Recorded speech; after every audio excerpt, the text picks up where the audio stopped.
Welcome, everyone, to Paranormal Roundtable. I'm your host, Josh Turner, also known as Wolf. Paranormal Roundtable, we call it PRT for short. That's its acronym.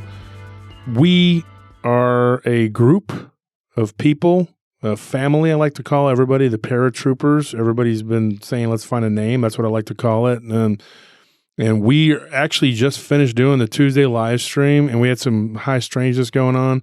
My co-host with me today right now is Anthony. He's going to be here for a little while, and then he's got to bounce, but we're going to get the prelims out. And my other co-host is kind of an impromptu co-host, and that's going to be Ken Mullins. You want to say hello, Ken? Hey, everybody. I'm very happy to be here. Ken from Florida. Now, Ken called in on the show he's been a long time listener, but he called in on the show on the Tuesday live stream. And I don't know Ken on a personal level other than Facebook. So he called in and we started talking. Conversation got kind of weird. We started talking about all kinds of stuff. We went down the rabbit hole. Next thing you know, we're flowing and having a great conversation about biblical things and the end times. And we're talking about all kinds of weird stuff. And then, boom, the electricity went out. And so, Anthony, you want to chime in on that? Yeah, the power just completely cut for our entire office complex. Like, it wasn't just for our studio; it was for like the whole building, which has several office buildings, and it was just pitch black outside.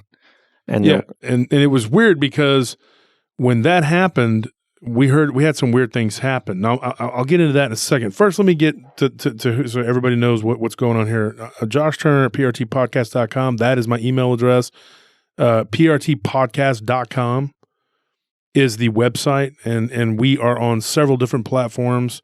So if you're listening to us on Stitcher, on what is it, SoundCloud, Spotify, iTunes, remember we have an exclusive YouTube live stream that we do every Tuesday. You can only do it on YouTube. So if you want to go back and listen to that, and I invited Ken to be a co-host, and we were going to record with Ryan tonight, but Ryan's phone went on the fritz right around the same time, and now it's rebooting, and he can't get it to work, and then his microphone was fried. So I invited Ken Mullins, and I said, "Hey, do you want to do the show?" And he said, "Hey, yeah, let's do it." And he's got a story he's going to tell. This story is going to be about an exorcism that took place in Brazil, and it's got some Dogman element to it. If you want to call it Dogman. But anyway, that's what we're going to talk about. Before we get into that, though, let's get down with the groups. The Paranormal Roundtable is the main group on Facebook. That's when we post a link to this show, and you can win an autographed book from an author. Anybody from, speaking of Ken Gerhard, my good friend, or Lyle Blackburn, or Linda Godfrey, you could win a book from them, or Nick Redfern. These are all good friends of mine, and they send me books and I give them away. And so they're all autographed. And so you could win one of those. I give away one every week, and we do the giveaway, and we give away all kinds of stuff. Now, here's the thing. Ken was not expected to be on the show. He was not expecting to be my co-host. It was just like I invited him on the show and was like, "Hey, do you want to do it?" Because Ryan was messaging me saying, "Hey, dude, things are messed up. I can't, And then Anthony's got to bounce. And so, I figured we could start with Anthony. He could be on here, and then he can bounce. And then, me and you we'll do the show together, Ken. Anything else I should talk about? The art contest, what's going on? We were trying to get everybody to do the Jersey Devil, and we didn't get any more submissions, but maybe one or two. So I guess maybe we'll just start over next month with another one. I don't know. Yeah, might as well. Maybe the Gugwe. I was thinking that. I'd like to see everybody's version of the Gugwe. Since the Jersey Devil was obviously a bust, and there was only maybe 6 or 7 submissions altogether. Things got kind of messed up. My mother passed away in May, and so then we didn't really get that out. Folks, if you're going to send me a friend request on Facebook, I want to repeat this. Please send me a message saying, "Hey, I am a listener to PRT," so I can approve you. Otherwise, I'm just probably going to delete it. And so a lot of people got deleted. Then one person messaged me back and said, "You're a real jerk, blah, blah, blah." And I'm like, you didn't do what I asked. You didn't send, so I'm sorry. I approved them. But don't call me a jerk, all right? I was did not know who you were, all right? I didn't know you were a person who looked at the live streams and all that and didn't know you. So, I mean, that's just, I got to be careful. I can't just approve anybody for anything, So that being said, Paranormal Encounters, that's the Mushu's group. Nelly's group is Paranormal Lounge. I'm also the admin for a few other groups, Whisper to a Scream, which is Ryan's group. So check out that. And then we have, let's see how many other groups we got here. My fan page, I got 2 different fan pages. One's Josh Wolf Turner, and the other one is for Paranormal Roundtable. And then we have the Josh Turner fan page. It's created by Phil Stern from Germany. And then we have Paranormal Trucker Group, which I signed on to be a admin for. And that's a friend of ours who started that group. And I'm glad to help him. And let's see here. We also have the Paranormal Roundtable Prayer Group, which was started by Nelly because so many people were asking for prayers. And so she started a group with that, and I am involved with that too. So that being said, everything out of the way, all that stuff, we're going to move forward here. Now, here's what happened when the power went out. Explain to the people what happened, Anthony. Well, right after the power went out, we heard clear as day what sounded like someone crumpling up a plastic bag, like they finished a bag of chips, like a bag of Frito-Lays or something, and they crumpled it up and threw it away. And there's no one in this office. It's a small office that we have our studio inside of. It's like 4 rooms, and it's just me and Wolf here. And there's one way in, one way out, and we keep the door locked. And I still don't know what that was. I mean, there's nothing that's different in any of the rooms, so I don't know what was crumpled up or what that noise was. But you could hear it like someone was in the other room. So I don't know what the explanation for that is. Very, very weird. Now, here's what happened the other night. I stopped by the office on the way to a post because there was a break-in in one of our job sites, and the guy was new. He's only there for his second day. So I went over there to help. Me and Tony went over there. We converged on that site. I had to stop here in the office and to grab something, some keys or something. And I went in to use the bathroom really quickly. And my wife was out here in the reception area of the office, because we also use this as the office for the company, our job. And then the other room is the studio.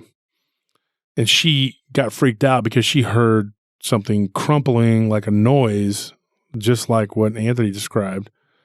And we were like, what the heck was that? So not really sure what that was, couldn't really figure it out. And so now, yeah, there's been some weird things. And one of the only the times that I've had anything weird happen to me here, there's been a couple different times, but one happened while I was researching this particular episode, this subject. So that's weird.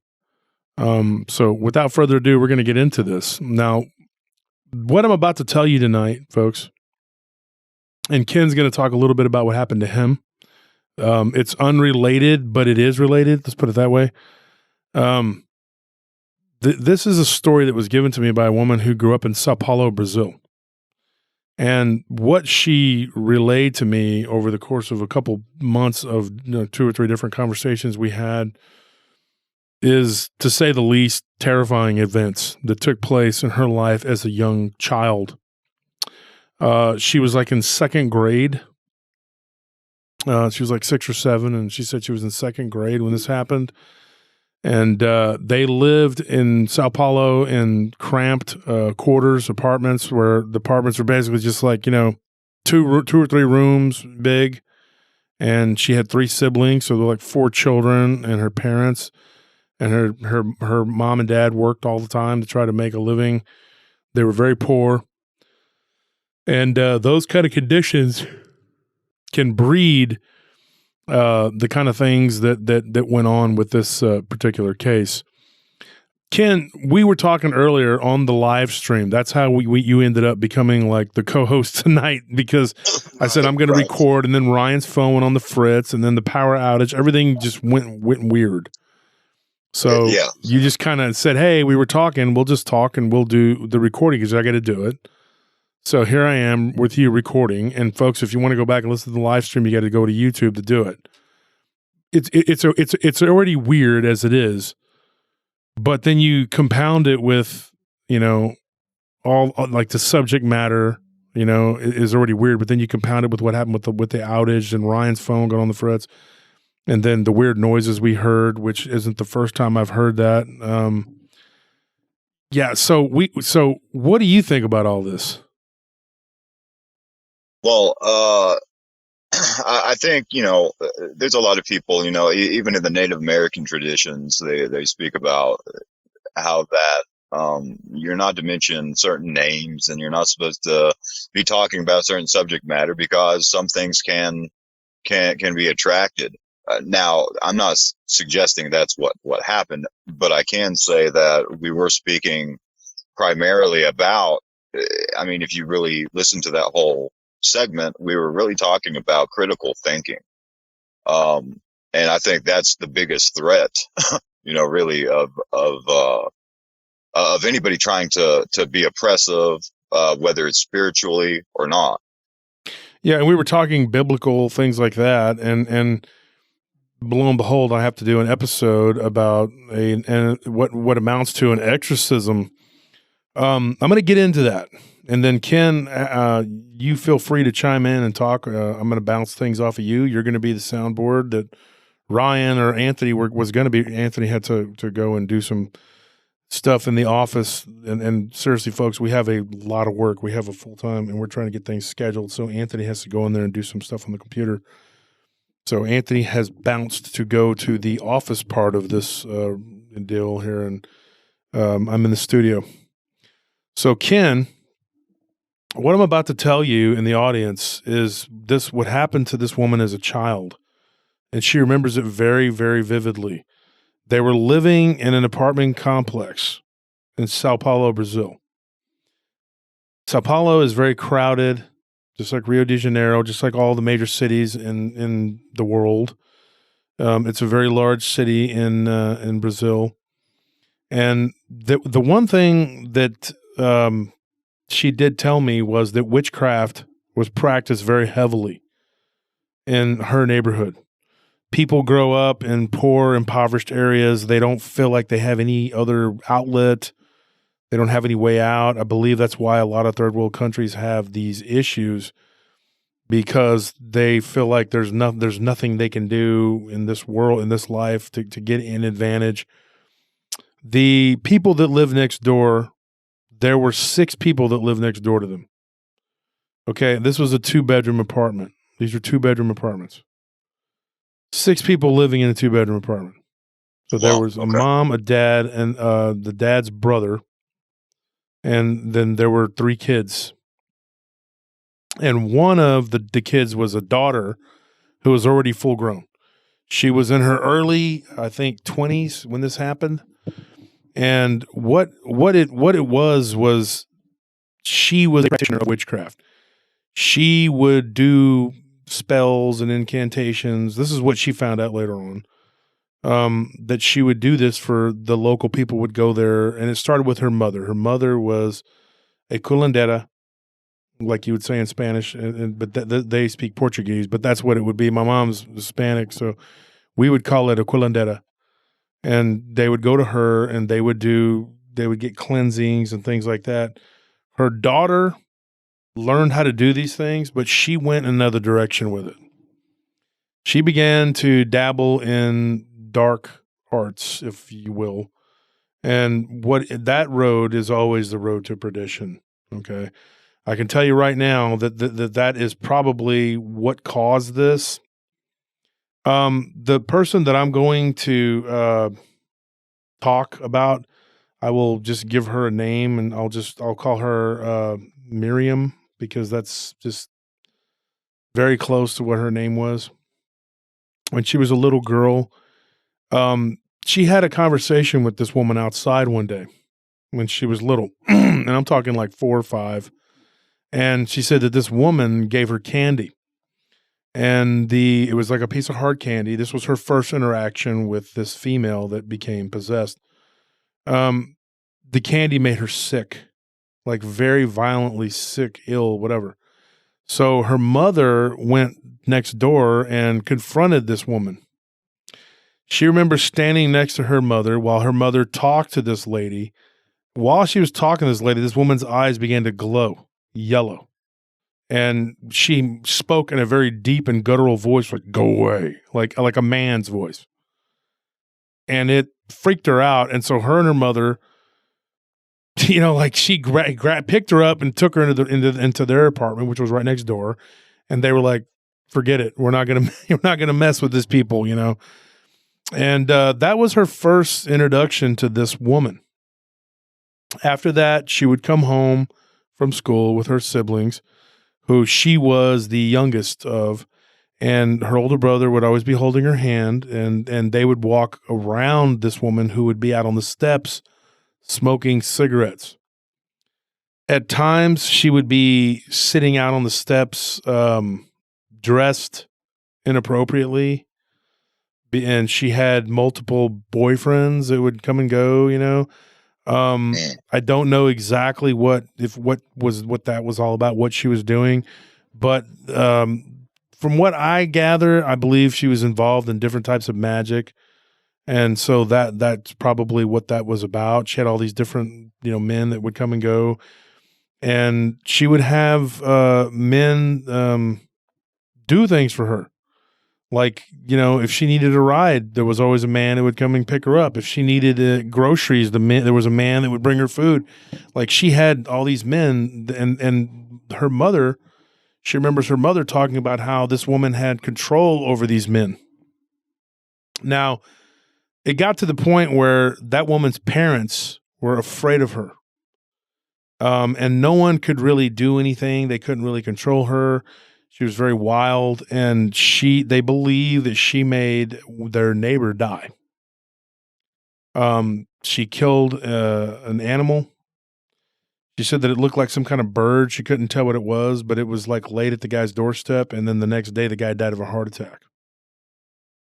So this is the kind of stuff that was going on that led up to this woman being completely possessed. But of course, she was dabbling in the dark arts.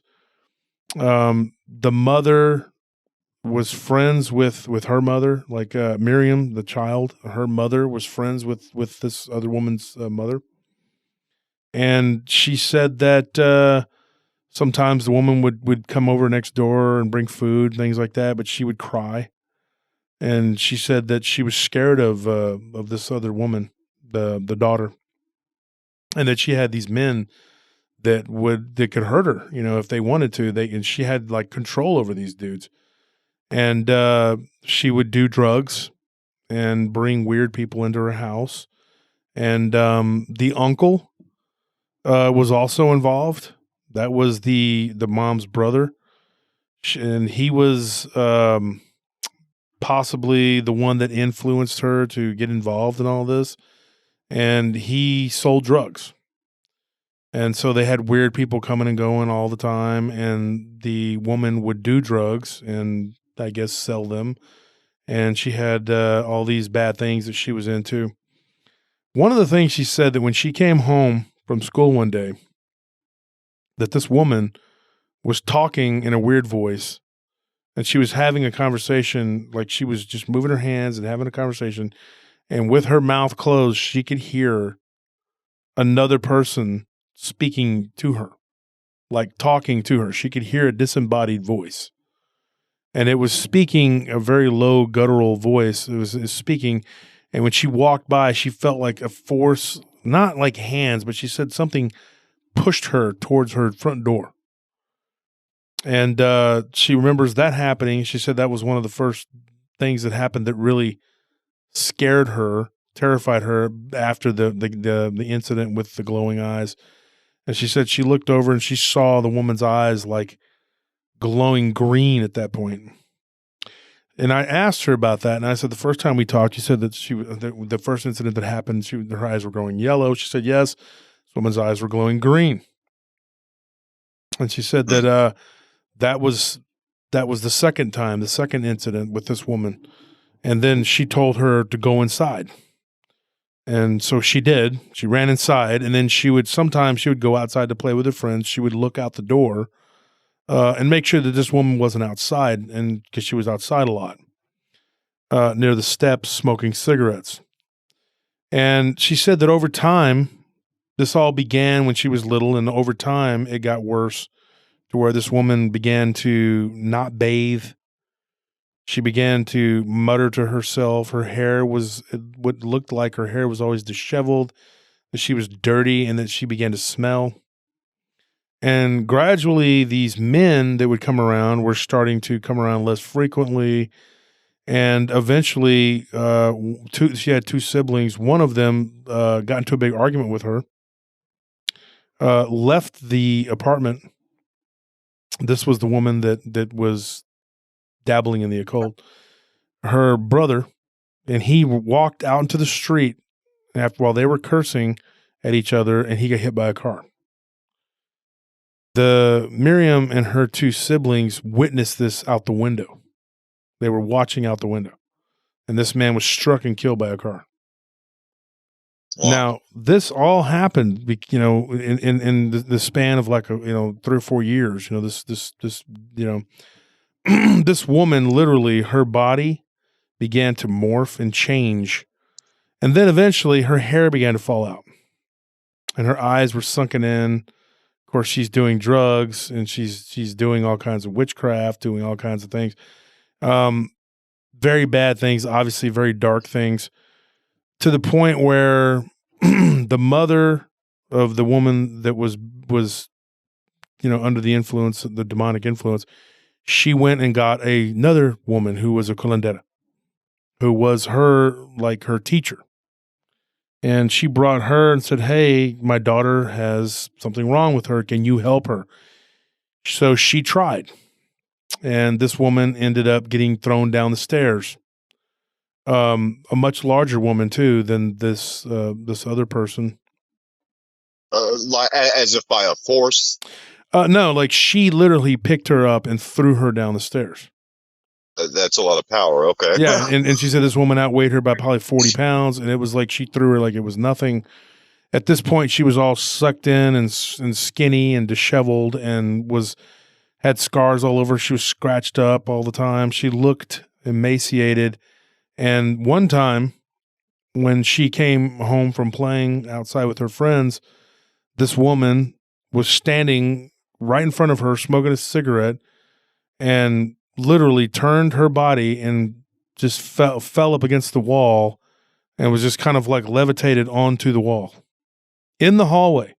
Okay. And she was looked down and saw her feet. They were all cut up and tore up, and that she was almost like she was stuck to the wall. In her words, like Spider-Man, literally she was on the wall. And so she was about a foot off of the ground, and she was just she couldn't believe what she was seeing. And then her older sister came and grabbed her and took her inside the house. Miriam's, that's the little kid, and that's the name that I'm using for her. And to this day, she's terrified. She doesn't know what, she doesn't really like to talk about it, and she thought she could, confide it and whatever. But anyways, her older sister came up the stairs, and they both witnessed this woman just eyes rolled back in the head on the wall.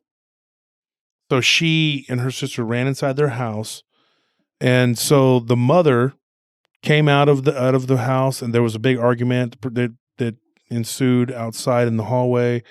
They heard the daughter cussing out the mother in a guttural voice, telling her she was going to kill her, and that all this other stuff, calling her all kinds of names that I can't repeat.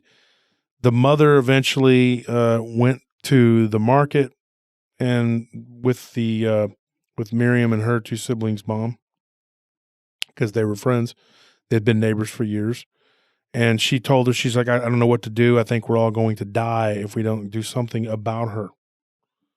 And her name, the lady's name was Magdala or something like that. I don't know what I can't pronounce the way it was, Magdalia or something. So anyway, this woman that was becoming possessed at this point, Magdala, whatever.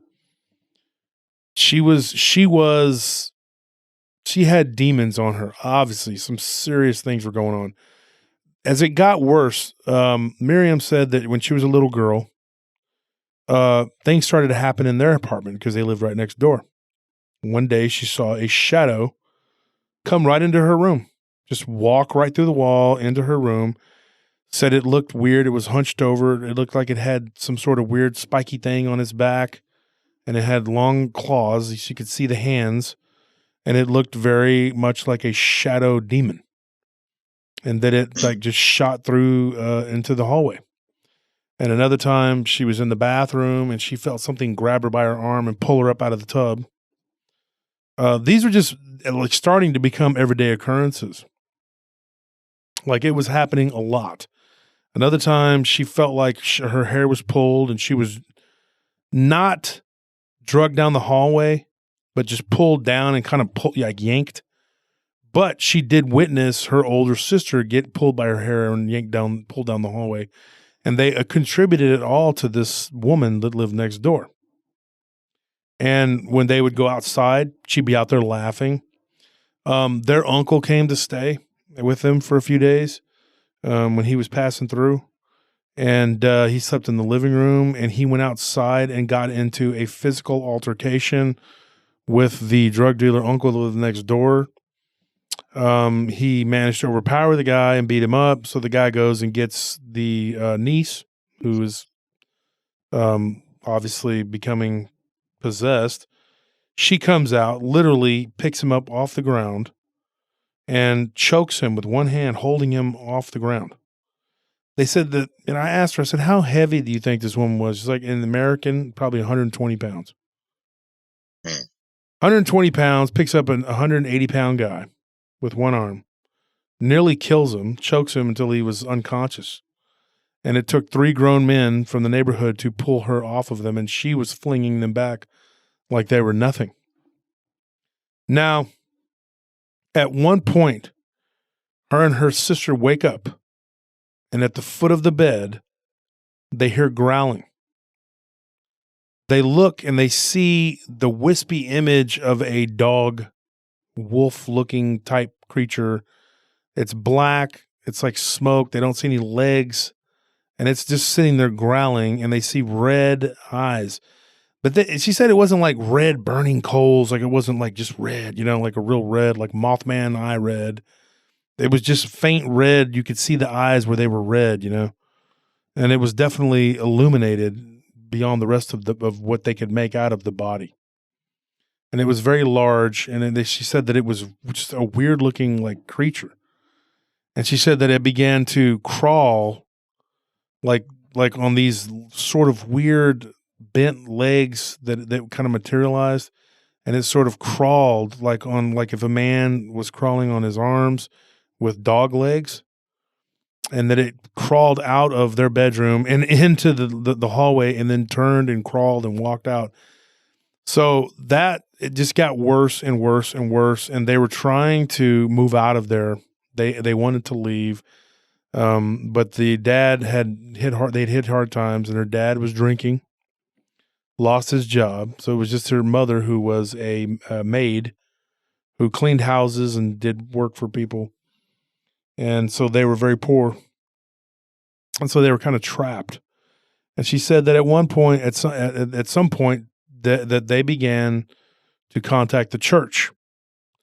The first 2 attempts of the clergy to try to go in and talk to they ended up with them being thrown out into the hallway, and one of them actually getting his back hurt real bad, and actually sustaining an injury. Police were called on multiple occasions to deal with this woman, and they fled in terror on more than one occasion. One of them had his revolver just basically yanked out of his holster and tossed down the hallway. Is it from out of nowhere? Yeah, like an unseen hand took it out, yeah. Okay. This is what she was told by older people that were involved in this. But there was one priest who came from a small town. He came from miles away, and he said that he could exorcise this demon, and that the demon that was on her, he had dealt with before. And he this priest contacted him, And he said, yeah, I know of this, the descriptions and whatever. She said that there's more than one demon on her, and that they had to do a very specific ritual exorcism to get rid of it. And that she had several demons that were attached to her, but two in particular were very powerful. And that there was one that was kind of controlling the way things went, and there were other ones were there as to protect it. You know what I mean? That's what this guy said. So what ended up happening? They go and this priest comes. He's a little old man, about 5'2". And she said that when she first met him, he had the kindest eyes, and he looked like he was blessed. She's like, she thought, this guy is truly a man of God. He's going to fix this problem. She says she felt it in her heart. She knew it. And she said that Magdalena, or whatever her name was, I can't remember how she pronounced it. It was just, I'm just going to call her Magdalena for short.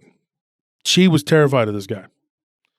When he tried to enter into the apartment, she literally jumped out the window of a second floor apartment. Did no damage to her. And then she ran across the street and into the market and was gone for 2 days. So he just camped out. He sat out and he slept in the hallway. They would bring him food and water and whatever. He would eat very little, and then he would pray. And then 2 days later, she showed back up. And then he said that, he had to prepare himself. And so for 2 days after she showed back up, she stayed inside of the apartment. And for 2 days, he did not eat or drink anything. So he fasted. He fasted. Okay. He sat out in the hallway, and all he had was a big long stick. And she said that he just looked like a little old man, and he was a priest from a little small town. And she said that eventually, and she didn't know where he came from. She just knew the story. Eventually, this woman came out and confronted him. And she said, she told him that your God can't save you. Your stick won't protect you. This blah, blah, blah, blah, blah. And she said that this part she witnessed her with her own eyes. She said that this woman pulled out a cigarette and it lit on its own, and she began to smoke it. And she watched this happen with her siblings as they were getting ready to go to the store, and in front of several people. And this guy literally poked her hand with that stick, and the cigarette just went out, like it burned all the way down to ash. Like it was just, like immediately it was out. She said that once her uncle was there, and when he went outside to smoke a cigarette with her, his cigarette did the same thing. When he was out there talking to her before he realized what she was, and that she was this evil person that was possessed, she would have moments of just being a normal person. Now, I don't know if that was a demonic entity pretending to be her and just whatever, and if her soul was even still in there. I don't know. But at one point, this guy touched her with that staff, and that she laid down on the ground and began to like wiggle around, as she said. And she said that her legs began to change into the shape of like a dog's legs. And that at one point she had hair all over her face and her arms. The hair on the top of her head had thickened and she had turned into like a mane. And she said that she witnessed that too as a kid, and it gave her nightmares for years. So then she gets on all fours and she crawls like a dog into the house. And this little old man walks in the house behind her with his staff on, with that stick, touching her back the whole time, holding her like down. And she said she saw these two shadow looking things run behind the priest and go in two different directions.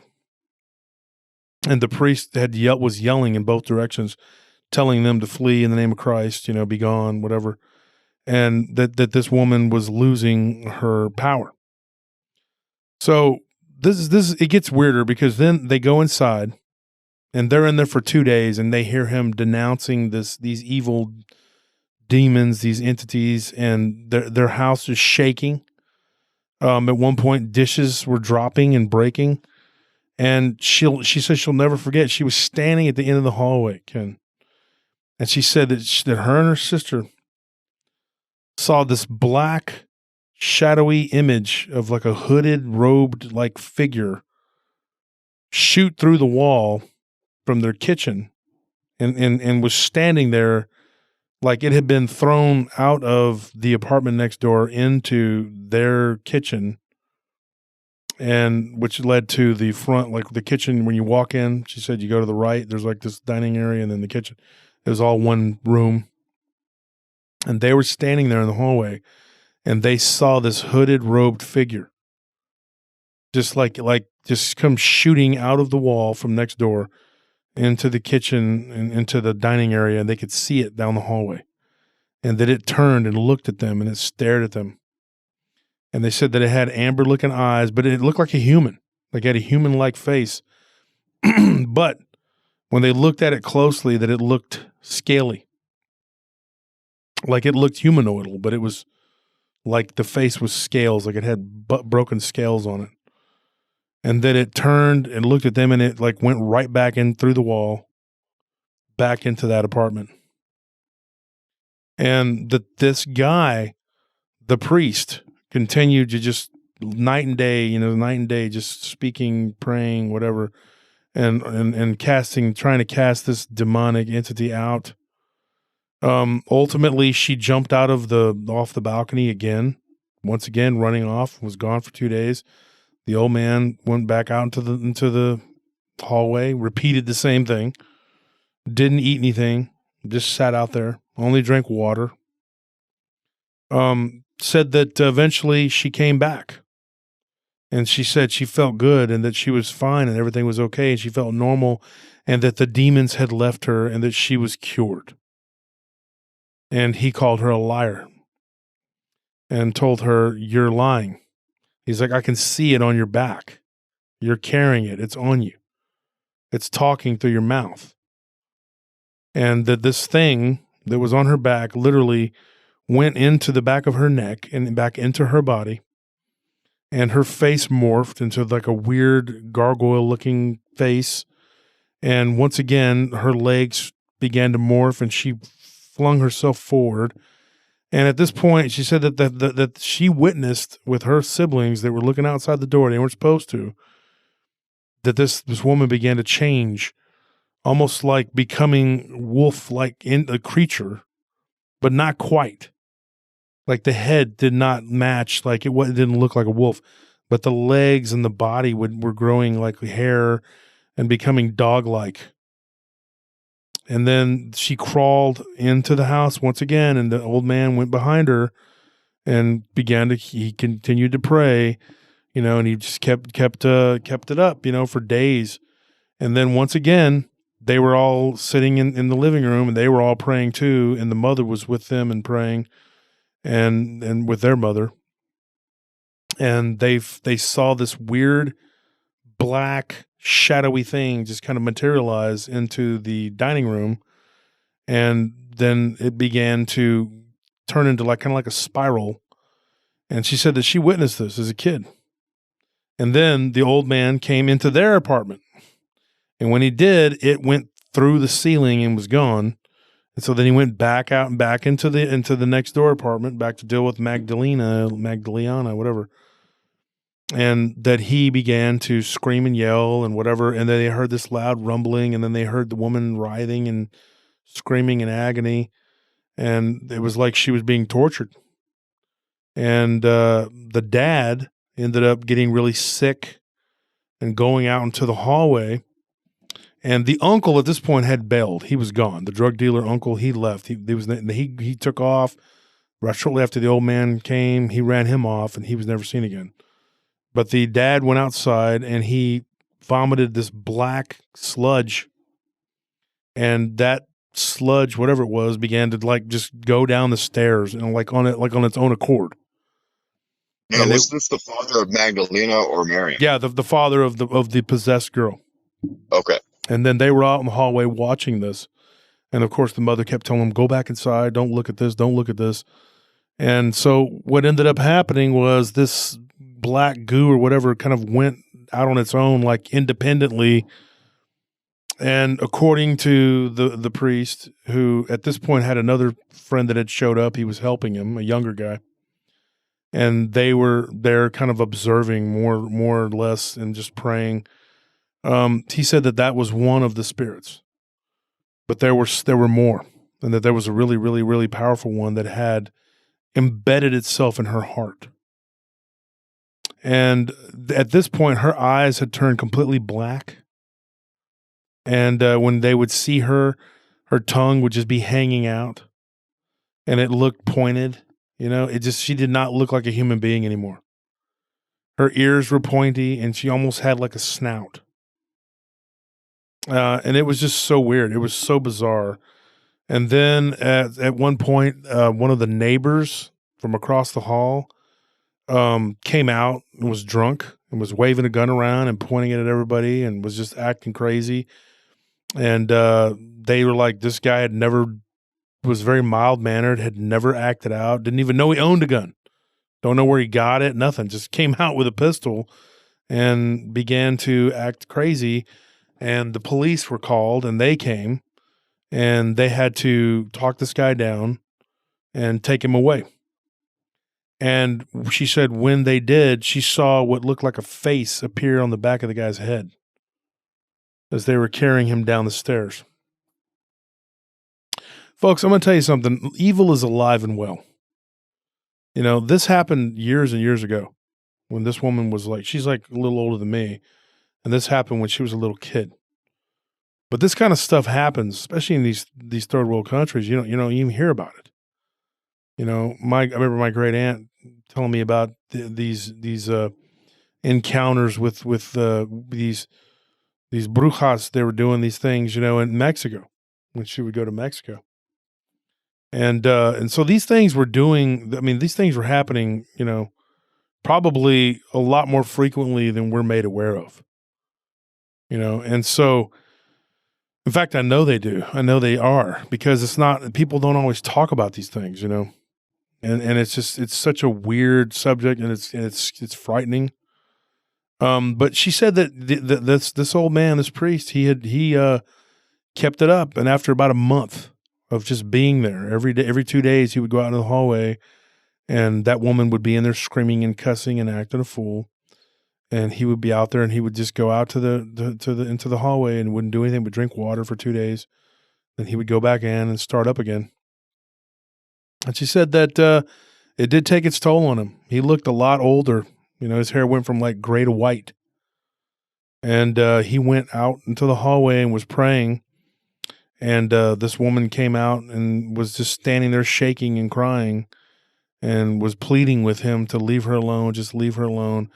And he rebuked her, in Christ, in the name of Christ, and then she began to laugh maniacally, and this voice that sounded like it came from, the pits of hell basically began to curse him, and they went back and forth, and him telling her, this spirit, to leave, and it refusing, and it just kept on and back and forth, back and forth. It was like good versus evil, and eventually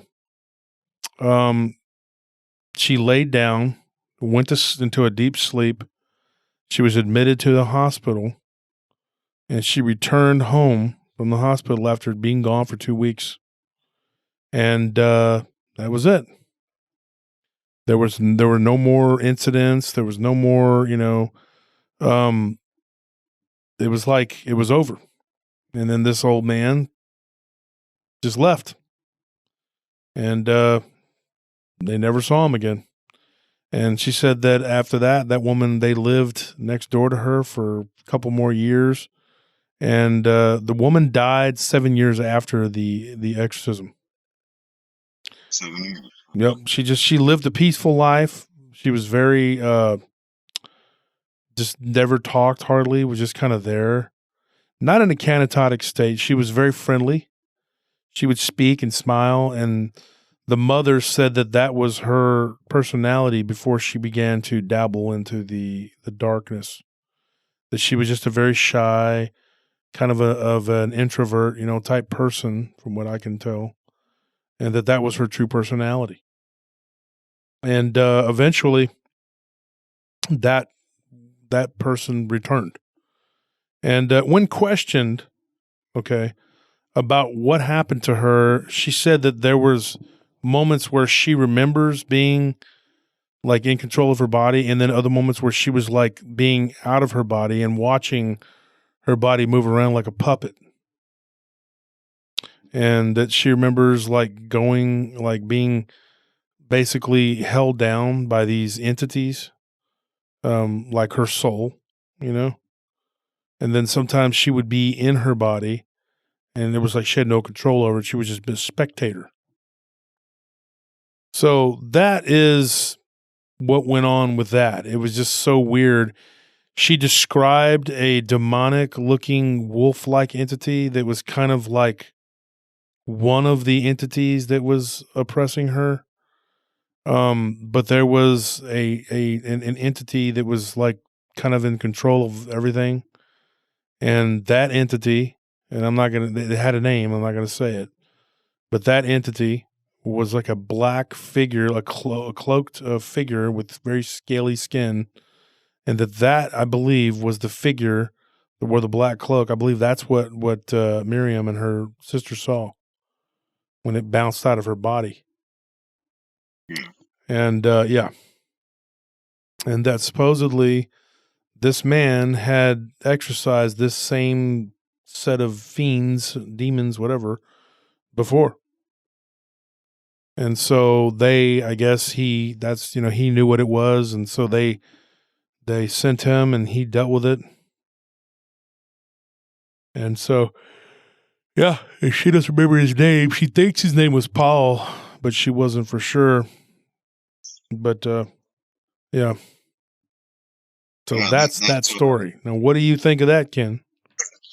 That's a lot to unpack, and everything in this story is very congruent as to a lot of other stories that you hear every single day. This thing happens not just in third world countries like we're hearing now. This is more prevalent than attention is allowed to be placed on it. I mean, you mentioned quite a few things here that seem to really line up. I mean, one of the first things you mentioned, I believe, was about her and this uncle, how that she was dabbling in drugs and alcohol and things like this, and it's widely known. I don't know if it's widely known or not, but in the Bible, I know that you know this, Josh, but in the Bible they talk about the word pharmakia.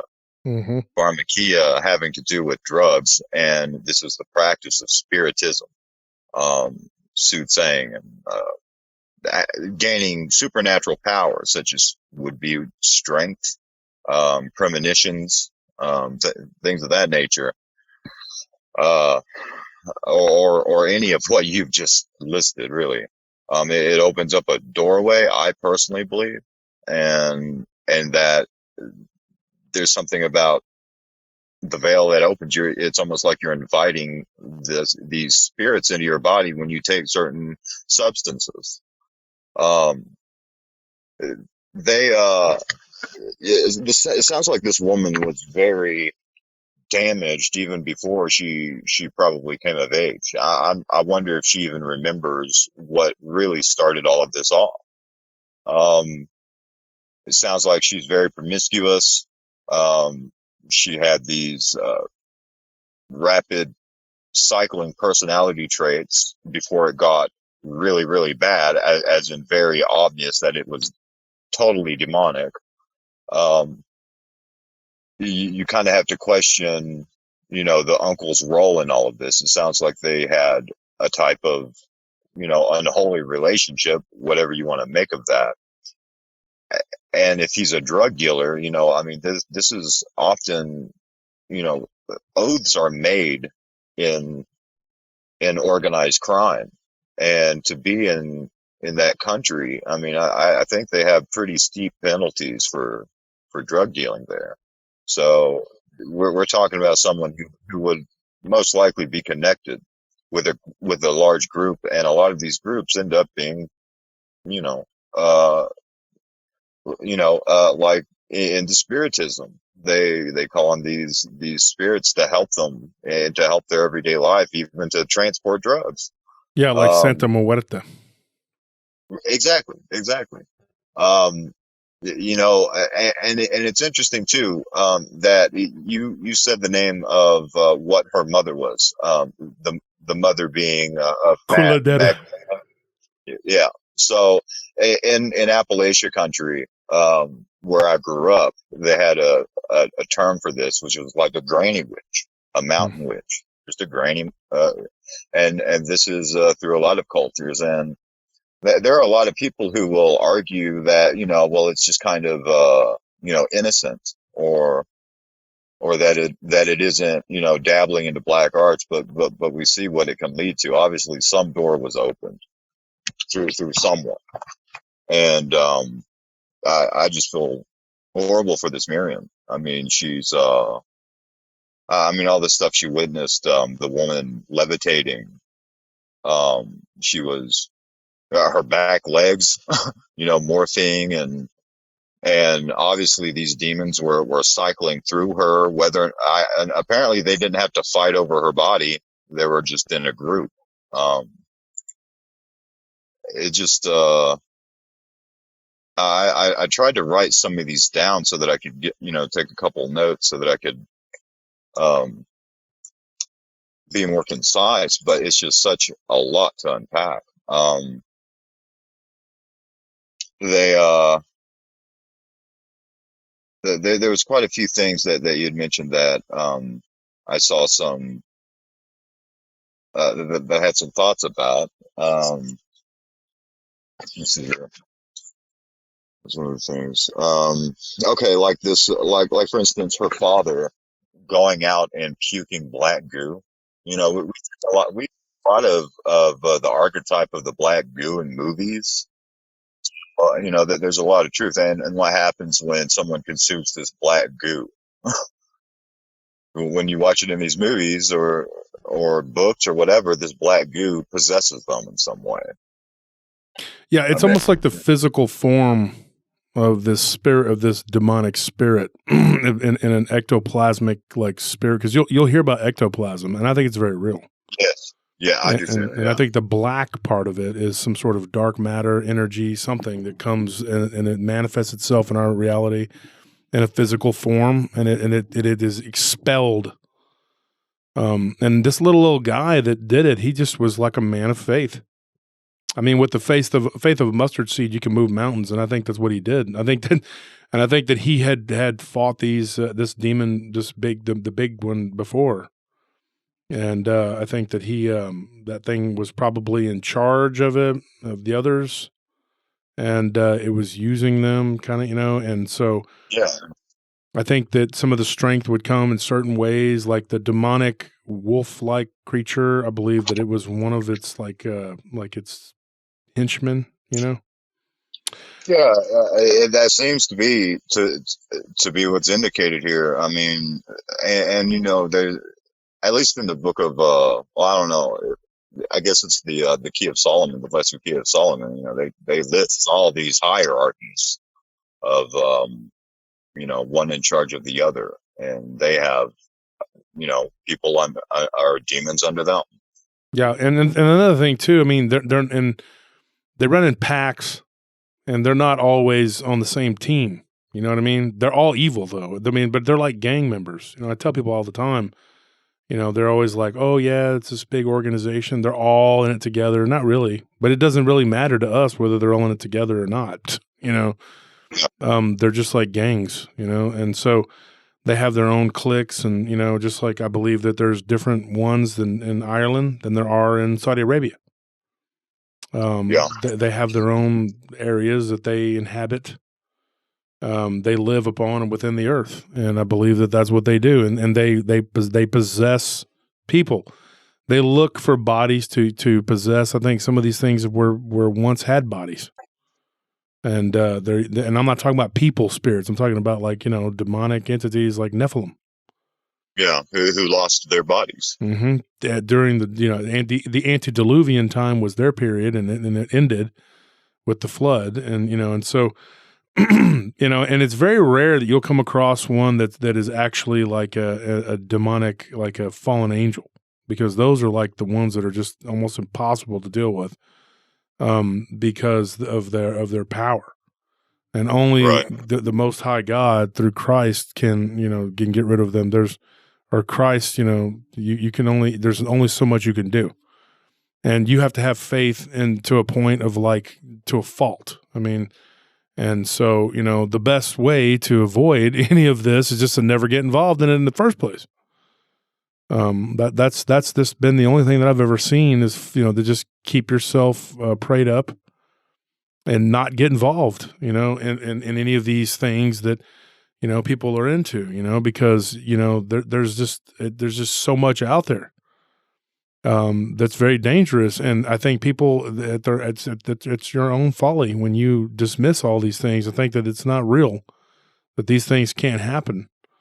And this, I don't know what these things were, I'm not going to pretend like I know 100%. I have my beliefs, and what I think they are, but I can't tell you 100%, and I believe that there were, according to the guy, he said that there were like 7 demons on it or on her or something like that. And that number, the number 7 and its, prevalence that pops up in a lot of different stories of this nature, within organized crime and within, I guess, in different occult circles, you can bargain your life for year spans of power, one of them being for 7 years. You can say, I'm going to give you everything that I can give you in return for whatever it is that I'm looking for, demon, and I'll give you my life in 7 years. And if you don't re-up, they'll kill you in 7 years somehow. Yeah, it's crazy. And it's a sucker's deal because what is that compared to eternity? Right. It's just so, I can't even wrap my mind around how silly that is, dude. I mean, somebody was telling me one time about reincarnation. They were saying, well, these evil people that are in charge, they reincarnate for lifetimes up to like 800 to 1,000 years. And they'll just keep coming back. And I said, in the big scheme of things, what is 800 to 1,000 years compared to an eternity? Right. That's nothing. I mean, that's a small amount of time. Unless you're talking about divine years, which is something totally different. But I'm just, in human years, what is that? Our lifespans are like gnats, compared to these entities. It's like we die. And it's so short, you to waste your life, on darkness and evil is just a big waste.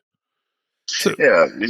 You hear a lot of people who are, who don't want to acknowledge these things that happen. And, I hear the argument, wow, if you're this, disembodied creature and you can go anywhere you want and why would you want to bully someone? Why would you want to do these things? Well, I mean, there's an immense hatred of the human race that's going on here. And they'll tell people anything that they want to hear, whether it's like, oh yeah, we'll give you power. We like blood, so go ahead and spill blood because we get off on that sort of energy and we like to, that's what we like. Now there may be physical properties of blood, but it all could be a lie too. They can just, you're so stupid, just kill each other. We hate you that much, just die, is their attitude. Yeah. Yeah, but I do think that, though, there's power in blood. I think that's why they're found, always wanting it, I will say that after making that statement, I will say that, the Bible does tell us that the soul is in the blood, that the spirit is in the blood. Mm-hmm. Life, I guess the life force is in the blood. Yeah. And it is sacred. Yeah, absolutely. Ken, you had said when we were on the live stream earlier, you had said that you had a story. I definitely had a horrifying experience. I thought I knew what it was like to be afraid before. You know, I've been scared before as a kid or even as an adult, but I have never been scared to the point to where I physically could not move.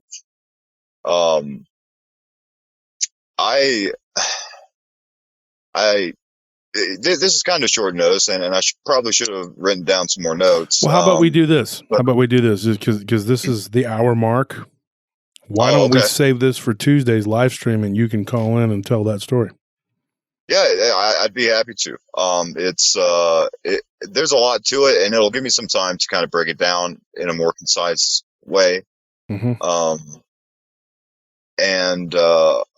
Hopefully people will be able to kind of make more sense of it, and hopefully gain some type of puzzle piece that maybe they're missing. Maybe they're not, but maybe they are. So, folks, thanks for coming on, Ken, and letting me tell you this story and being my co-host, to kind of standing in for Ryan and Anthony.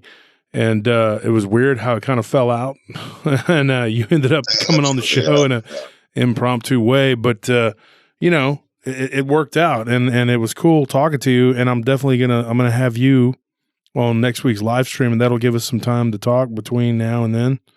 And we can do this. We continue this on the live stream on Tuesday. Yeah, that would be great. I've been waiting for a while. I was going to approach you about this because I didn't really feel the need to share it with anyone else. You're the only show that I really wanted to share this with. I listened to a few, but I was tickled to death that you chose to have me on, and I really thank you for that. Yeah, and I appreciate you calling in, and like I said, it was just weird how it just kind of fell out that we ended up, like doing it this way. But anything happens when it comes to PRT and me. It's just whatever, man. Whatever the spirit moves me, that's what we do, man. And so that's what we did today. And we don't really rehearse much. We just kind of talk, and you weren't really the guest. You were just kind of like the secondary host today. And but I'm going to have you talk hopefully Tuesday, and you can tell your story. Yeah, that'll be great. It was nice. It was really cool. Yeah. So without anything else to talk about here, we're going to get off the air and let you guys enjoy the rest of y'all's Friday. Thanks for listening to PRT. This is Josh Turner, and this was my buddy, Ken Mullins. Never had spoken to him before on the phone, and he called earlier on the live stream. We're recording this on Tuesday. It'll be released on Friday. And so, everybody, I hope you enjoyed it. And that was the story of the Brazilian Exorcist. I'm going to be honest with you folks, I left a little bit out because there was some stuff that was it was just too graphic. I went over it and I was going like, don't know if I can tell all that, I mean, there were some things that just, this woman, her body would contort in different ways and all kinds of things would happen. And I just thought, some of it was just a little too much. And so I was just like, yeah, I'm not going to leave that out. So, I could have done about an hour and a half with this, but I just thought it best if I just left it to where it was at. And so I appreciate you coming on, Ken, and being my co-host on this one. And everybody, please tune in this coming Tuesday. Ken's going to come on and he's going to tell a story, and we're going to see where that takes us. And I hope you enjoyed this episode. For everyone here at PRT, good night. Have a good night.